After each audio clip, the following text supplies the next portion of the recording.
Soybean जाळून या सरकारचा बोंबलून शिमगा साजरा केलेला आहे। कारण या सरकारनं शेतकऱ्यांना फक्त आश्वासनाचं पाणी पुसण्याचं काम केलेलं आहे। फक्त कागदावरचे घोडे नाचवले, कागदावरचा आकडा फिरवला आणि शेतकऱ्याच्या पदरात मात्र 70 ते 80 रुपये गुंठ्यानं पैसे देण्याचं काम केलं। ही शेतकऱ्यांची खूप मोठी थट्टा केलेली आहे।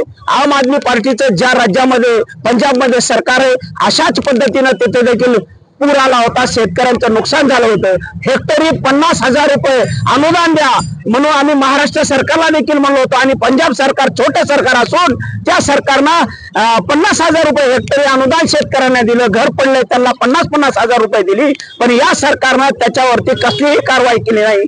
या देशातलं सर्वात श्रीमंत राज्याचं हे भारतीय जनता पार्टीचं देवेंद्र फडणवीस यांचं भिकारचोट सरकार शेतकऱ्यांना फक्त आश्वासनाचे आकडे फिरवण्याचं काम करते। म्हणून या दिवाळीमध्ये या सर्व सामाजिक संघटना आणि सामाजिक कार्यकर्त्यांनी दिवाळीमध्ये शेतकऱ्यांना आंदोलन ठेवून दिवाळी साजरी करावी, दिवाळीत शिमगा साजरा करण्याचं काम केलं। या सरकारचा जाहीर निषेध करतो।